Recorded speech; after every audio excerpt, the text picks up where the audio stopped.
پیسہ کہتا ہے مجھے حاصل کرو باقی سب کچھ بھلا دو. اگر نہیں بھلاؤ گے تو یاد رکھنا جب میں تمہاری جیب بھاری کروں گا، جب میں تمہاری جیب میں آؤں گا تو میں تمہیں سب کچھ بھلا دوں گا. تمہارے عزیز و اقارب، دوست، رشتہ دار، یہاں تک کہ غریب ہمسائے کی پہچان بھی بھلا دوں گا. تمہاری آنکھوں کو اندھا کر دوں گا، تمہارے کانوں کو بہرا کر دوں گا. اس طرح بہرا کروں گا کہ یہ کان غریب کی فریاد سننے سے قاصر ہو جائیں گے. اگر تم مجھ سے اور زیادہ محبت کرو گے تو میں تمہیں اور زیادہ لذتیں فراہم کروں گا. اب وقت کہتا ہے میرے پیچھے چلو، مجھے غنیمت جانو، میری قدر کرو، مجھے ضائع مت کرو. جنہوں نے مجھے ضائع کیا، جن لوگوں نے میری قدر نہیں کی، وہ دنیا و آخرت میں تباہ و برباد ہو گئے. وقت کہتا ہے تم میرے پیچھے چلو. دنیا کا سب سے بڑا قیمتی اور طاقتور گھوڑا اتنا تیز نہیں بھاگتا جتنا میں تیز رفتار سے بھاگتا ہوں. جتنی میری رفتار ہے اتنی طاقتور گھوڑے کی رفتار نہیں ہے. میں ہر وقت، ہر لمحے، ہر گھڑی، ہر ساتھ اپنی منزل کی طرف رواں دواں رہتا ہوں. دنیا کی کوئی طاقت مجھے روک نہیں سکتی.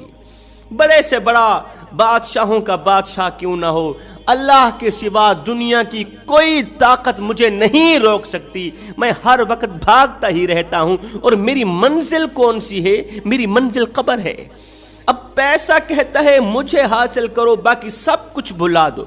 وقت کہتا ہے میرے پیچھے چلو، مجھے ضائع مت کرو، باقی سب کچھ بھلا دو. مستقبل کہتا ہے مجھے سٹرونگ کرو، مستقبل کہتا ہے مجھے مضبوط کرو، باقی سب کچھ بھلا دو.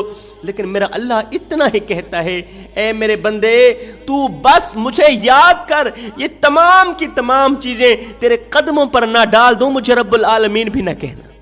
اب وقت کی منزل جو ہے وہ ہے قبر. ہر چیز کی جو منزل ہے وہ ہے قبر. اور جب ہماری منزل بھی قبر ہے تو پھر یہ لذتیں کس چیز کی؟ جب ہماری منزل بھی قبر ہے تو ہمارے شب و روز گناہوں میں کیوں بیتے چلے جا رہے ہیں؟ ایک لمحے کے لیے سوچے تو صحیح، ایک پل کے لیے سوچو تو صحیح.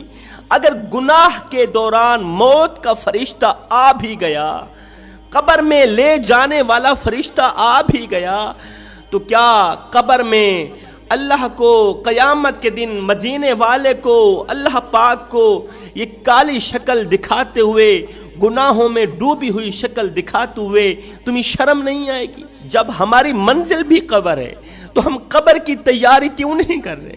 ہم آخرت کی فکر کیوں نہیں کر رہے؟ اور میں تمہیں ایک عبرت ناک واقعہ سنانا چاہتا ہوں. اس واقعے نے لاکھوں نوجوان لڑکیوں کی زندگی بدل ڈالی، لاکھوں نوجوان نافرمان عورتوں کی زندگی بدل ڈالی. توبہ کرنے پر مجبور ہو گئیں عورتیں. وہ واقعہ کچھ یوں ہے.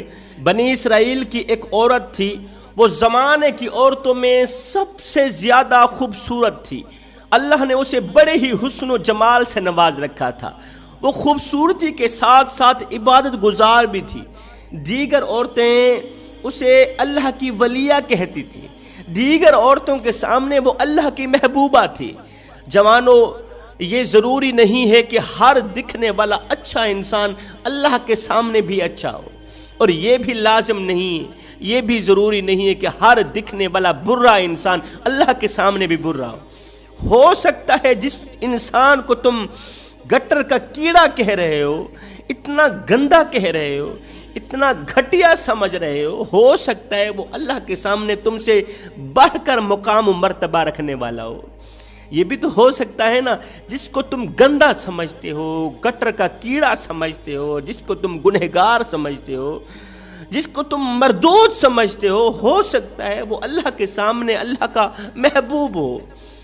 بدقسمتی سے یہ خوبصورت عبادت گزار عورت زمانے کی عورتوں کے سامنے تو اللہ کی محبوبہ تھی، لیکن اللہ کے سامنے وہ مردود تھی. اور لوگوں کے سامنے تو عبادت گزار تھی، لیکن اللہ کے سامنے وہ گنہگار تھی. اتنی گنہگار تھی کہ قبر سے سیدھا جہنم میں جانے والی عورتوں میں سے تھی. اللہ اکبر. وقت گزرتا گیا. ایک دن ایسا آیا کہ زندگی کا سورج ڈھل گیا. ایک دن موت کا فرشتہ آیا، روح نکال کے جسم سے روح کو الگ کر کے موت کی دبوچ میں دے کر چلا گیا۔ لوگوں کو پتہ چلا، خبر پھیل گئی، فلاں عبادت گزار اللہ کی محبوبہ عورت فوت ہو گئی ہے، چلو اس کا جنازہ پڑھتے ہیں۔ اس دور کے نبی کی شریعت کے مطابق جب اسے غسل دیا گیا تو غسل دینے والی عورتیں رونے پر مجبور ہو گئیں، استغفر اللہ استغفار پڑھنے لگیں کہ اس کی خوبصورتی بدصورتی میں بدل گئی، اس کا حسن و جمال بد شکلی میں بدل گیا، وہ شکل سے بے شکل ہو گئی، اس کی خوبصورتی جاتی رہی، اس کی لاش بہت زیادہ وزنی ہو گئی، لاش پھولنے لگی۔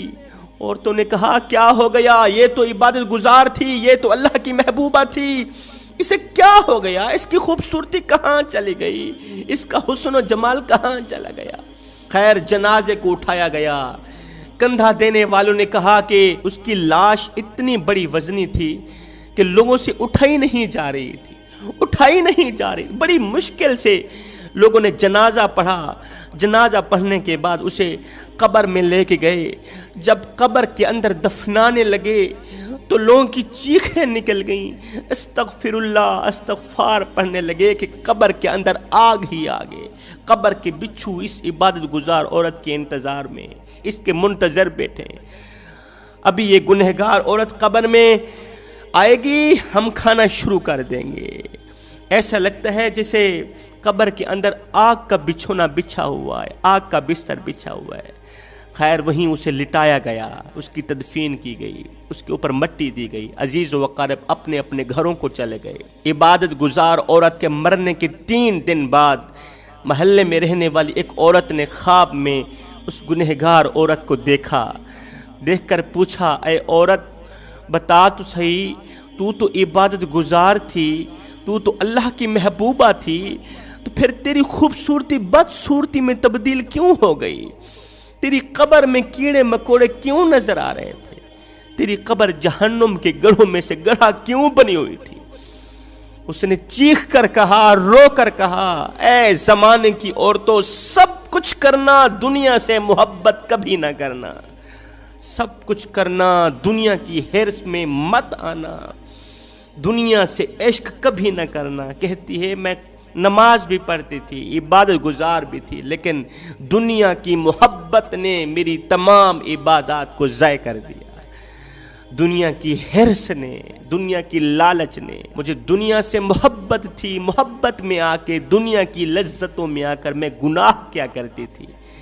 میں تمہارے سامنے تو عبادت گزار تھی، لیکن اصل میں میں گنہگار تھی، بدکار تھی، سیاکار تھی، اور جب میں مری تھی گناہ کے دوران مری تھی، گناہ کرتے کرتے مری تھی، بغیر توبہ کے مری تھی۔ ہم ایک لمحے کے لیے اپنے اندر اتریں اور سوچیں، اگر گناہ کے دوران، زنا کرنے کے دوران، شراب پینے کے دوران موت کا فرشتہ آ بھی گیا، اس نے ہماری روح نکال بھی لی، اگر ہم مر گئے، مرنے کے بعد قبر میں قیامت کے دن اللہ کو کیا منہ دکھائیں گے؟ یہی گناہوں میں ڈوبی ہوئی شکل لے کے جائیں گے، یہی کالی شکل لے کے جائیں گے۔ یہ کالی شکل لے کر اللہ کو دکھاتے ہوئے ہمیں شرم نہیں آئے گی؟